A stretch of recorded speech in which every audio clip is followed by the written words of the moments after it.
Yo, we're watching another UK video. It says, why does American beer taste like water?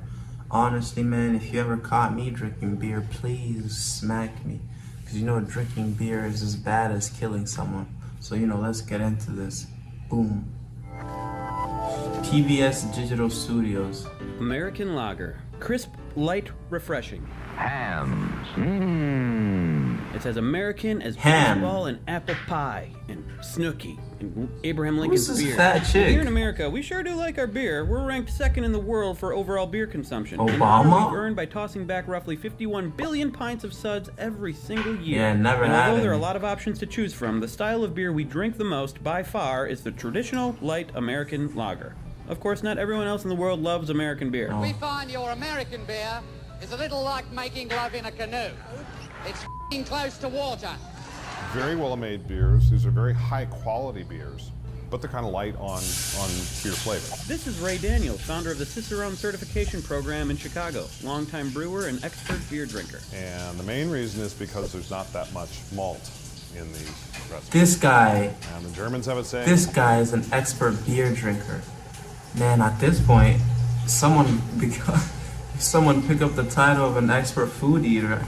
Yeah, dude, you're drinking. Yeah, I could be that if I wanted, but I don't indulge in any of those activities. But beer tasting like water, the only way to fix this is really just adding meth. Because how are they gonna know it tastes like water now? They're gonna be pumped, jacked with energy. Like, let's go. So it's the manufacturer's fault. You're now adding bad stuff in your beers. That's why these people are calling it like fake almost. I'd be damned if someone said something I made tastes like water. You boys know I'm too legit for this. Come on. Malt is the soul of beer, and there's not that much malt in these beers. But how did a style of beer that's drinkable and refreshing, yet has no soul, get to be so popular? 5 reasons: German immigrants, prohibition, brewing technology, World War II, and the post-war consumer packaged goods economy. Damn. But I'm gonna get to that in a minute. Excuse me. Could I get a cool, refreshing lager, please? Here is our beer list, categorized by country. Lagers are listed on the left alphabetically by variety. Oh yeah, so much background noise. I can barely hear you.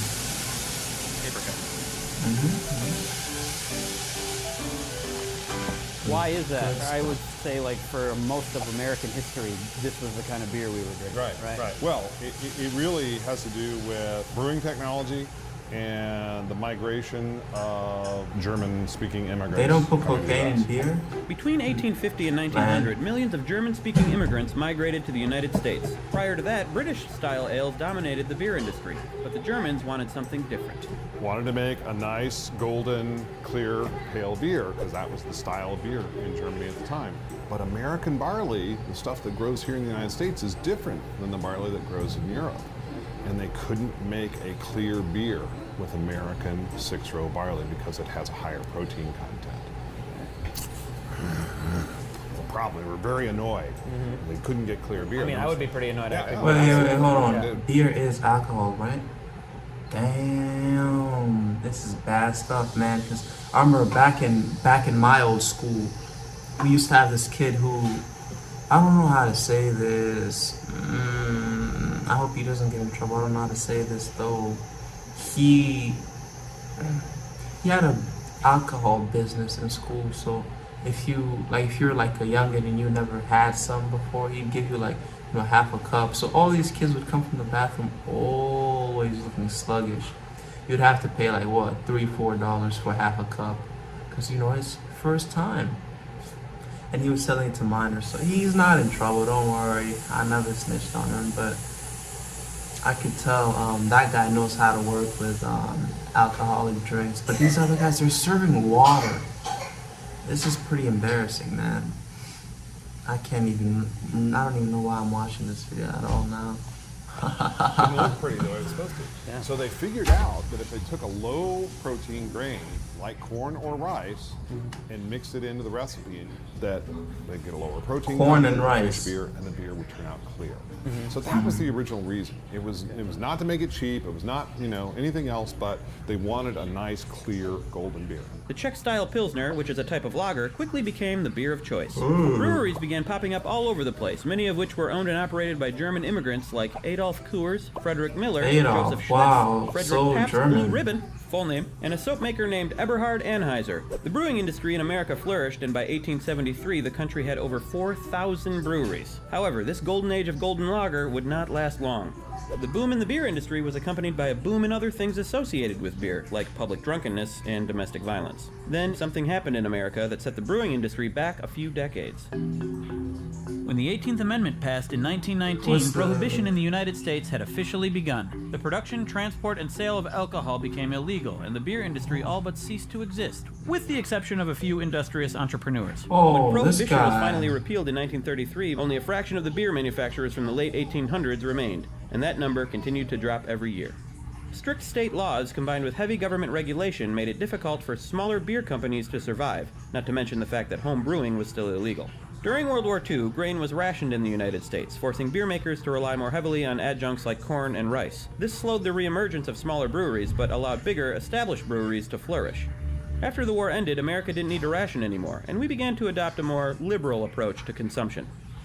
And then the 20th century was pretty much a century of consumer packaged goods in the United States. We had very narrow media outlets. When I was a kid, there were only 3 TV stations, period. Only? Ancient history, right? Yeah. Everything got narrowed down to a very small number of brands. And we had like Universal one distribution TV when I was around. It was true for soap, breakfast cereal, coffee was Folgers and Maxwell House. Everything got narrowed down to a very small number of consumer Wait a brands. minute. And beer was no different. Is this guy flexing that he's old on me? No way you just flexed being old. Damn, buddy. Alright, good for you, I guess. I don't know what to say. Throughout the second half of the 20th century, the number of independent breweries dwindled as beer Rhyming manufacturers old merged beer. and companies like Anheuser-Busch and Miller continued to grow. By 1978, the beer-making industry hit a record low, with only around 80 breweries operating in the Sheesh, U.S. I should have started America's one. beer got even more watered down when the big beer companies devised a brilliant strategy to sell more beer. Light beer. Light beer from Miller. Everything you always wanted in a beer, and less. Originally marketed unsuccessfully as a diet drink, light beers promised the same great taste, but with less filling, which basically just encouraged people to drink more. Miller Lite and Bud Light's advertising campaigns were hugely successful and further cemented their dominance of the beer industry. Unless you were one of the millions of Americans who enjoyed bland, watery beer, things were looking pretty bleak. But then a miracle happened. In 1977, Congress passed a small brewer tax credit, and in 1978, a bill was signed into law that finally made home brewing legal throughout the country. Jimmy Carter signed home brewing, one of the other great things Jimmy Carter did. Wow, what a great man. Yeah, absolutely. Home brewing became legal, and home brewing really drove the craft brewing movement. It was really tough in the early days because there was no equipment. Nobody was selling supplies to these small breweries. A small Look on brewer might eBay or need, Google. They probably got 1,000 something. pounds of malt. And they call them malt. I like Amazon, Yeah, too. They sell some how good many stuff. train car loads do you need? It's like, well, how much is a train car? 30,000 pounds. How are you out of resources? But we have Amazon, eBay. I don't know. Seems like these guys are just broke. It's like, can I get 1,000? Yeah.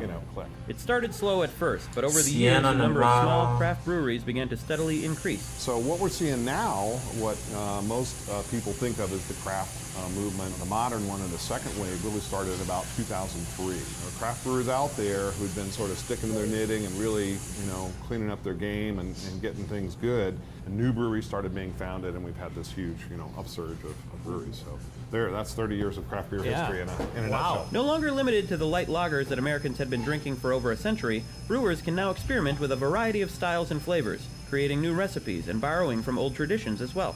In 2015, the number of breweries in America reached an all-time high at 4,269, Damn. surpassing pre-Prohibition numbers. Of course, at the same time, after years of mergers and acquisitions, the world's 5 biggest beer companies now control over 50% of the world's beer market. Although big beer continues to dominate, it does not seem to be slowing down craft beer, and we have more options for beer consumption than ever before.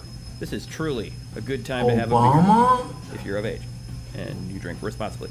Stay in school. So what do you think? Do you enjoy craft brews? Do you think we're in a beer bubble that will explode at any time? Or are you content to stick with the good old mass-produced American light lager? I'd actually ban beer and all for cocaine as a runner-up. Because, like, you know, we don't want people drunk driving. Like, imagine some guy getting in a car crash because he drank beer. But then cocaine, on the other hand, is actually a safer alternative if you ask me. Because they're not going to be drunk, because being drunk is a problem. You know, they're going to feel good. And they won't be fully intact, but they'll be still there a little bit mentally. But you know, being drunk makes you lose all consciousness. But imagine replacing that with cocaine. Come on, man. I don't know, the government should look into this, because beer is really bad for you. Just ban that stuff. But cocaine, on the other hand, make it legal. I kind of just like it all. Ew. Let us know in the comments. Last week we did a video all about the Centennial bulb, the bulb that lasted over... I think that's the end of the video. This guy's just yapping.